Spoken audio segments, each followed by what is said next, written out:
Hello friends, welcome to my YouTube channel let's connect with Sanjay. आज के इस episode में मैं बात करूंगा ईएसआईसी को लेकर। ईएसआईसी क्या है, ईएसआईसी के बेनिफिट्स क्या है। जनरली जो हम लोगों ने सुना है एज एन एम्प्लॉय कि ईएसआईसी होता है, ईएसआईसी में डिडक्शंस होती है और बेनिफिट्स मिलते हैं, पर ज्यादातर एम्प्लॉयज को इन सब चीजों के बारे में ज्यादा इन्फॉर्मेशन नहीं होती है और कहीं ना कहीं इन्फॉर्मेशन ना हो पाने की वजह से जो इसके बेनिफिट्स हैं उनके बारे में पता नहीं होता है और वो बेनिफिट्स को एम्प्लॉयज अवेल नहीं करते हैं। तो आज के इस एपिसोड में मैं बात करूंगा ईएसआईसी के बारे में। ईएसआईसी क्या है, तो सबसे पहले मैं आपको बता दूं कि ईएसआईसी जो है गवर्नमेंट ऑफ इंडिया का एक इंटीग्रेटेड सोशल सिक्योरिटी प्रोग्राम होता है, स्कीम होती है, जिसके अंदर इंश्योरेंस का बेनिफिट मिलता है एम्प्लॉयज को, प्लस हेल्थ इंश्योरेंस का बेनिफिट मिलता है, प्लस मेडिकल हेल्थ केयर और बहुत सारे सिकनेस बेनिफिट्स इसके अंदर मिलते हैं। ये इसका ऑब्जेक्टिव है ईएसआईसी एक्ट का। ईएसआईसी के अंतर्गत मिलने वाला जो ट्रीटमेंट होता है वो सभी लोकल डिस्पेंसरीज में मिलता है जो इसके सेंटर्स होते हैं, plus across all over India जो इनके हॉस्पिटल्स हैं उसके अंदर ईएसआईसी की जो बेनिफिशरीज होते हैं उनको इसका मेडिकल बेनिफिट्स मिलता है।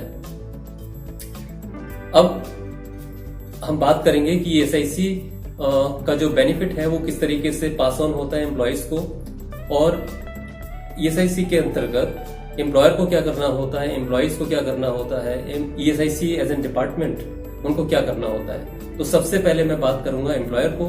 ये ईएसआईसी एप्लीकेबल कहां पर होता है? ये एप्लीकेबल होता है जहां पर 10 या उससे ज्यादा एम्प्लॉयज काम करते हैं करंट ईयर में, वहां पर एप्लीकेबल होता है। महाराष्ट्र में अभी ये लिमिट 20 के करीब है, यानी कि 20 एम्प्लॉयज हैं तो वहां पर ईएसआईसी एप्लीकेबल होगा। Central government through it's department like ESIC notify करती है, एरिया को स्पेसिफाई करती है और ईएसआईसी की स्कीम को इम्प्लीमेंट करती है। करंटली जहां जहां पर ये स्कीम्स एप्लीकेबल है, जहां पर इम्प्लीमेंट की गई है, वहां पर सभी एम्प्लॉयर को रजिस्टर्ड कराना होता है और उनको वो सारे बेनिफिट्स जो ईएसआईसी के अंतर्गत आते हैं वो सारे बेनिफिट्स एम्प्लॉयज को पास ऑन करने होते हैं। अब हम बात करते हैं कि एलिजिबिलिटी क्या होती है ईएसआईसी का बेनिफिट लेने के लिए। तो जो एम्प्लॉयज जिनकी सैलरी 21,000 रुपीज पर मंथ तक है, ये प्रेजेंट लिमिट है, जो रिसेंट अमेंडमेंट है उसके अकॉर्डिंगली मैं आपको बता रहा हूं। और मेरा ये सजेशन है इस वीडियो में कि जो जो फैक्ट्स मैंने बताए हैं, लाइक वो सैलरी की लिमिट्स हो, चाहे वो बेनिफिट्स को लेके है, चाहे उनका क्वांटम ऑफ बेनिफिट्स है, इन सबको जब भी आप अवेल करें तो रिसेंट गाइडलाइंस को जरूर एक बार नजर मार लें, जिससे आपको पता रहेगा कि प्रेजेंट सिचुएशन उन बेनिफिट्स के ऊपर क्या है। तो ऐसे एम्प्लॉयज जिनकी सैलरी 21,000 रुपीज पर मंथ तक है, वो सारे एम्प्लॉयज ईएसआईसी के प्रव्यू में आते हैं, यानी कि उनके लिए कंपलसरी है कि वो ईएसआईसी के अंतर्गत एनरोल करें और उनका बेनिफिट्स लें। पीडब्ल्यूडी एम्प्लॉयज यानी पर्सन विद डिसेबिलिटी, यानी कि दिव्यांग एम्प्लॉयज जिनकी सैलरी 25,000 रुपीज पर मंथ तक है, वो एम्प्लॉयज भी एक कंट्रीब्यूशन पे करके ईएसआईसी के अंतर्गत मिलने वाले बेनिफिट्स को अवेल कर सकते हैं। ये जो लिमिट मैंने 21,000 और 25,000 की अभी बताई है, ये 1 जनवरी 2017 से जो अमेंडमेंट गवर्नमेंट ने किया है तब से इफेक्टिव है। अब मैं बात करूंगा कि एज एन एम्प्लॉयर ईएसआईसी के अंतर्गत एम्प्लॉयर को क्या करना चाहिए। सबसे पहले एम्प्लॉयर जिनके ऊपर ये ईएसआईसी का प्रोविजंस एप्लीकेबल है, उनको अपना रजिस्ट्रेशन ईएसआईसी डिपार्टमेंट में कराना होता है। उनको अपने ऑर्गेनाइजेशन के लिए एक कोड लेना होता है जो कि डिपार्टमेंट इशू करता है, जो हर कम्युनिकेशन, हर करस्पॉन्डेंस डिपार्टमेंट के साथ जब भी होती है उसके थ्रू यूज किया जाता है। कोई भी ऑर्गेनाइजेशन जिसकी ब्रांचेस जहां पर इसने रजिस्टर्ड कराया उसके अलावा दूसरे स्टेट्स में भी है, तो ऐसे ऑर्गेनाइजेशन को हर स्टेट के लिए सब कोड ईएसआईसी के अंतर्गत लेना जरूरी होता है। ऐसा करना उनके लिए कंप्लायंस पॉइंट ऑफ व्यू से बहुत ही मैंडेटरी है। जब भी कोई एम्प्लॉय ऑर्गेनाइजेशन में ज्वाइन करता है, उसकी एनरोलमेंट, उसका नोटिफिकेशंस, उसकी कम्युनिकेशंस जो डिपार्टमेंट को जाएगी वो मैक्सिमम 10 डेज का प्रोविजंस होता है, यानी कि एम्प्लॉयर को 10 डेज तक के अंतर्गत एम्प्लॉयज के सारी इंफॉर्मेशन ईएसआईसी डिपार्टमेंट को इन्फॉर्म करना होता है उनका रजिस्ट्रेशन करने के बाद। नेक्स्ट स्टेप है कि एम्प्लॉयर को जो भी डिडक्शन किया जाना है सैलरी के थ्रू, यानी कि एम्प्लॉय का जो कंट्रीब्यूशन है जो हर महीने वो डिडक्ट करेगा वो उसको डिपॉजिट करना है डिपार्टमेंट में। अभी प्रेजेंट में जो कट ऑफ डेट है वो 15 तारीख होती है, जो हर महीने की 15 तारीख को कंट्रीब्यूशंस चालान के थ्रू डिपॉजिट करना होता है। बहुत सारे रिकॉर्ड्स और रजिस्टर्स हैं जो एक्ट के अंतर्गत बताए जाते हैं, उनको मेंटेन करना बहुत ही कंपलसरी है और मैंडेटरी होता है एम्प्लॉयर के लिए इन सब चीजों को मेंटेन करना। अगर किसी भी तरीके का एक्सीडेंट ऑर्गेनाइजेशन के अंदर होता है तो एम्प्लॉयर की ये ड्यूटी बनती है कि उससे रिलेटेड सारी डिटेल्स ESIC डिपार्टमेंट को विद इन 48 आवर्स इन्फॉर्म करे। ये एम्प्लॉयर का ऑब्लिगेशंस है जो उसको फॉलो करना चाहिए। PWD एम्प्लॉय से रिलेटेड जो कंट्रीब्यूशंस है उसका कंट्रीब्यूशन सेंट्रल गवर्नमेंट अपने फंड से करती है। इसमें एम्प्लॉयर को अपने पास से कुछ भी कंट्रीब्यूट नहीं करना होता है, लेकिन हाँ PWD एम्प्लॉय जो होते हैं जिनकी डिसेबिलिटी का जो परसेंटेज है 40% एंड अबोव अगर है तो वो भी इसके अंतर्गत बेनिफिट्स अवेल कर सकते हैं। अब मैं बात करता हूं एम्प्लॉयज की कि एम्प्लॉयज को बेनिफिट्स कैसे मिलेंगे। जब भी ऑर्गेनाइजेशन में एम्प्लॉय ज्वाइन करता है उसको ज्वाइन करते समय फॉर्म 1 फिल करके देना होता है, जो कि ESIC के अंतर्गत एक फॉर्म प्रिस्क्राइब किया हुआ है। उस फॉर्म के अंदर एम्प्लॉय को अपनी सारी डिटेल्स फिल करके देनी होती है, अपनी फैमिली के बारे में डिटेल्स देनी होती है। फॉर्म 2 होता है जिसमें एम्प्लॉय को एक डिक्लेरेशन देनी होती है, अपनी फैमिली के बारे में बताना होता है, नॉमिनेट करना होता है और अपने डिपेंडेंट्स की इंफॉर्मेशन डिक्लेरेशन के साथ एम्प्लॉयज को देनी होती है। ये दोनों चीजें एम्प्लॉयज को करना जरूरी होता है। इसके बेसिस पर एम्प्लॉय को TIC यानी टेम्परेरी आइडेंटिटी कार्ड जो होता है वो जनरेट करके दिया जाता है, जिससे कि एम्प्लॉय को एक इंश्योरेंस नंबर मिलता है और उस इंश्योरेंस नंबर के थ्रू एम्प्लॉय सारे बेनिफिट्स ESIC के अंतर्गत जो उसको मिलते हैं वो अवेल कर सकता है। ये जो TIC है ये वैलिड होता है 90 डेज के लिए। उसके बाद ऐसे एम्प्लॉय को परमानेंट ID कार्ड मिल जाता है। अब मैं बात करूं ESIC का कंट्रीब्यूशन को लेकर, यानी कि कितना एम्प्लॉयर को कंट्रीब्यूट करना होता है, कितना एम्प्लॉयज को कंट्रीब्यूट करना होता है। तो जैसा कि मैंने सैलरी की लिमिट बताई है 21,000 जो सैलरी की लिमिट है, और PWD एम्प्लॉयज जिनकी लिमिट 25,000 रुपीज पर मंथ है, तो एम्प्लॉय को अपनी सैलरी का 0.75% जो उसकी टोटल वेज है वो ESIC कंट्रीब्यूशन उसका डिडक्ट होगा, और जो एम्प्लॉयर का कंट्रीब्यूशन है वो 3.25% एम्प्लॉय की टोटल वेजेस के ऊपर होता है। यानी कि टोटल 3.25 प्लस 0.75 यानी कि टोटल 4% कंट्रीब्यूशन हर महीने डिडक्ट होता है और ये डिपॉजिट होता है गवर्नमेंट के अकाउंट में जो ESIC के पास मेंटेन होता है। दोस्तों ESIC का जो इंटरेस्टिंग फीचर है वो ये है कि 4% का कंट्रीब्यूशन होने के बाद एम्प्लॉय को जो बेनिफिट्स मिलते हैं उसकी कोई अपर लिमिट नहीं है। यानी कि छोटा सा कंट्रीब्यूशन एक फिक्स परसेंटेज के हिसाब से प्लस जो इसके कंसिडरेशन में उसको एम्प्लॉय को जो बेनिफिट्स मिलते हैं उनकी कोई अपर लिमिट नहीं होती है। उसकी रिक्वायरमेंट के हिसाब से उसको बेनिफिट्स पास ऑन किए जाते हैं। अब मैं बात करता हूं कंट्रीब्यूशन पीरियड की, यानी कि ESIC ने एम्प्लॉय का जो कंट्रीब्यूशन है उसको 2 पार्ट में बांटा है। जो फर्स्ट 6 मंथ है, यानी कि जो 1 अप्रैल से स्टार्ट होता है टिल 30 सितंबर तक, फर्स्ट 6 मंथ ये फर्स्ट कंट्रीब्यूशन पीरियड होता है, और जो दूसरा कंट्रीब्यूशन पीरियड है वो 1 अक्टूबर से स्टार्ट होकर 31 मार्च जो नेक्स्ट ईयर का मंथ है उधर तक जाता है। यानी कि 2 कंट्रीब्यूशन पीरियड होते हैं जिसमें एम्प्लॉय का कंट्रीब्यूशन जाता है। अब मैंने आपको कंट्रीब्यूशन क्यों बताया है, इसका एक वजह है, इसका एक पर्पज है। यानी कि अगर कोई एम्प्लॉय जिसकी सैलरी 21,000 रुपीज है और उसका कंट्रीब्यूशन जैसे ही स्टार्ट होता है और वो किसी कंट्रीब्यूशन पीरियड में फॉल करता है, चाहे वो फर्स्ट कंट्रीब्यूशन पीरियड में फॉल करता है या सेकंड कंट्रीब्यूशन पीरियड में फॉल करता है, अगर उसकी सैलरी इंक्रीज हो जाती है यानी कि 21,000 से 21,001 रुपीज हो जाती है, तो जैसे ही एम्प्लॉय का कंट्रीब्यूशन 21,000 की वजह से स्टार्ट होता है तो उसको अपना कंट्रीब्यूशन उस पूरे कंट्रीब्यूशन पीरियड में देना पड़ेगा। ये इसका एक प्रोविजन होता है जो बहुत से एम्प्लॉयज के लिए क्वेश्चन मार्क होता है कि मेरी सैलरी 21,000 रुपीज से बढ़कर ज्यादा हो गई है लेकिन उसके बावजूद ही मेरा कंट्रीब्यूशन कट रहा है। तो उसका मैं ये आंसर कर देना चाहता हूँ कि अगर आपका कंट्रीब्यूशन स्टार्ट हो गया तो वो पूरे 6 मंथ पीरियड जब तक वो कंट्रीब्यूशन पीरियड रहेगा तब तक आपका वो कंट्रीब्यूशन जाता रहेगा।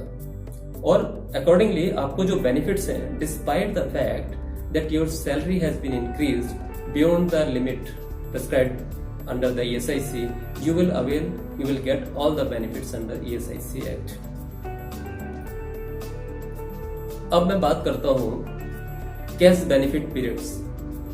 इसका पर्पस क्या है वो मैं अभी बताने वाला हूं। कैश बेनिफिट पीरियड क्या होता है? कैश बेनिफिट पीरियड स्टार्ट होता है 1 जनवरी से और 30 जून तक 6 मंथ का कैश बेनिफिट पीरियड होता है 6 मंथ का। उसके बाद सेकंड पीरियड है वो 1 जुलाई से स्टार्ट होकर 31 दिसंबर तक जाता है।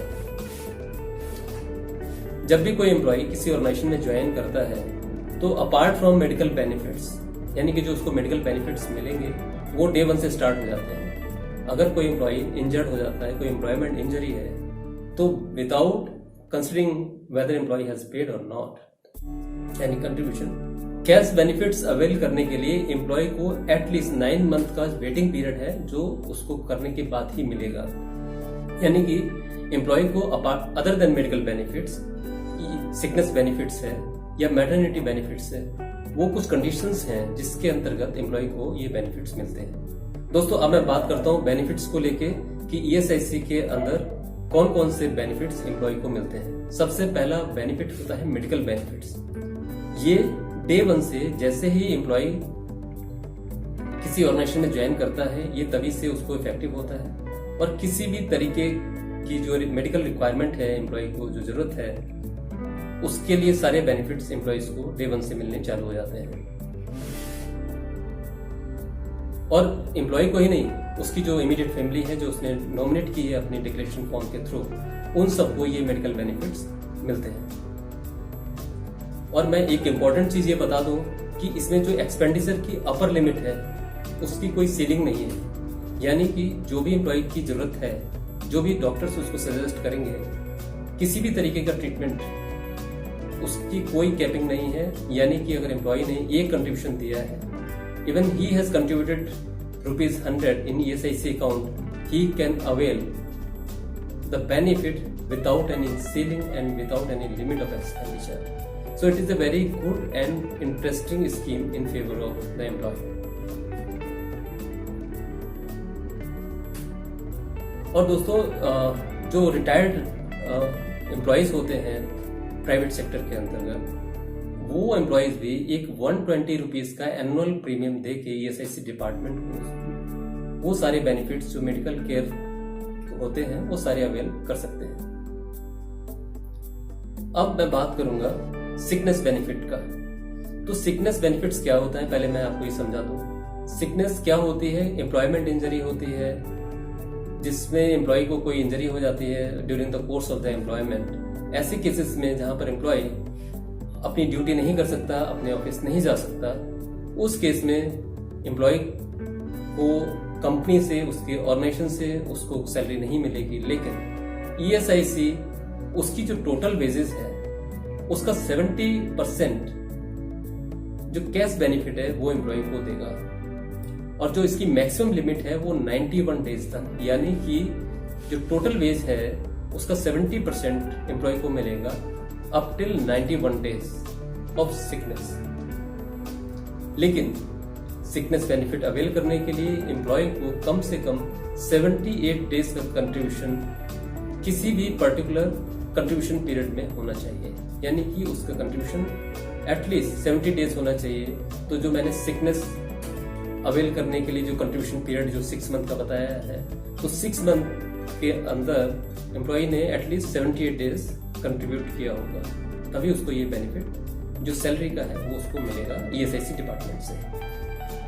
Extended sickness benefit, ESIC department ने कुछ 34 डिसीजेस है, स्पेसिफाइड डिसीजेस है लाइक ट्यूबरक्लोसिस, कैंसर, एक लंबी लिस्ट है 34 डिसीजेस की।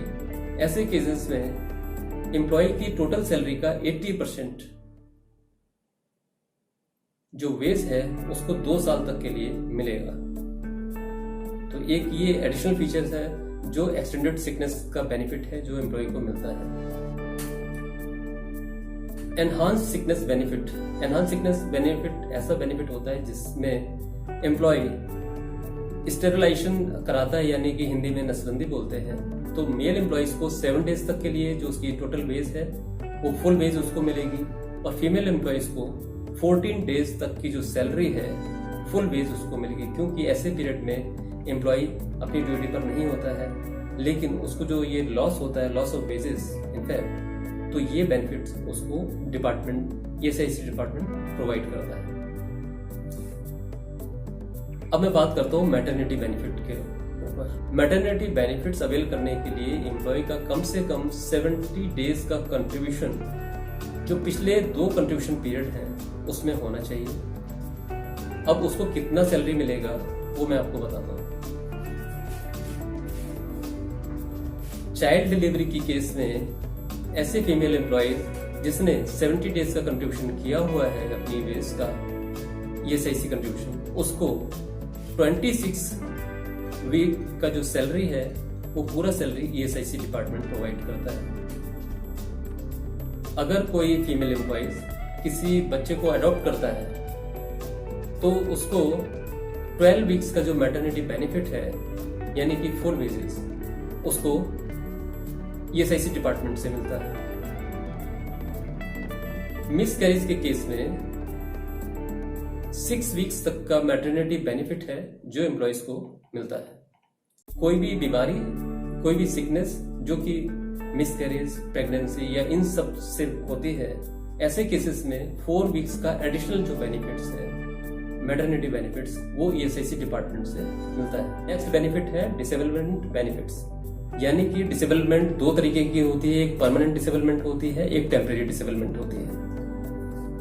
तो टेम्परेरी डिसेबलमेंट में जो एम्प्लॉय की जो सैलरी है उसका 90% जो टोटल वेज है वो उसको मिलता है, और ये कब तक मिलेगा? जब तक उसकी डिसेबिलिटी कंटिन्यू रहती है, और ये डिसेबिलिटी एम्प्लॉयमेंट इंजरी से रिलेटेड होनी चाहिए, तभी उसको इसका बेनिफिट मिलेगा।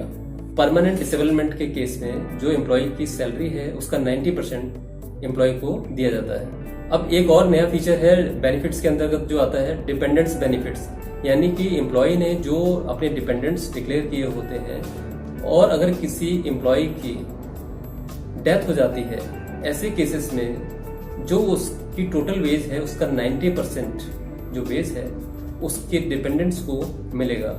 इसके अलावा कुछ और बेनिफिट्स हैं, लाइक फ्यूनरल एक्सपेंसेस हैं, जहां पर एम्प्लॉय की डेथ होने के बाद जो लास्ट राइट्स किए जाते हैं, तो या तो उसके डिपेंडेंट्स को या किसी और आदमी को जिसने वो फंक्शन किया है, ये अमाउंट उसको दिया जाता है। अभी ये अमाउंट एट प्रेजेंट 15,000 रुपीज है। मैं उम्मीद करता हूँ आपको ये वीडियो अच्छी लगी होगी, तो आप इसको लाइक कर सकते हैं, आप शेयर कर सकते हैं इस वीडियो को, और चैनल को जरूर सब्सक्राइब करें, जिससे कि आपको जो नेक्स्ट मेरा वीडियो है उसका नोटिफिकेशन आपको प्रायोरिटी बेस पर मिल सके। Thank you for watching.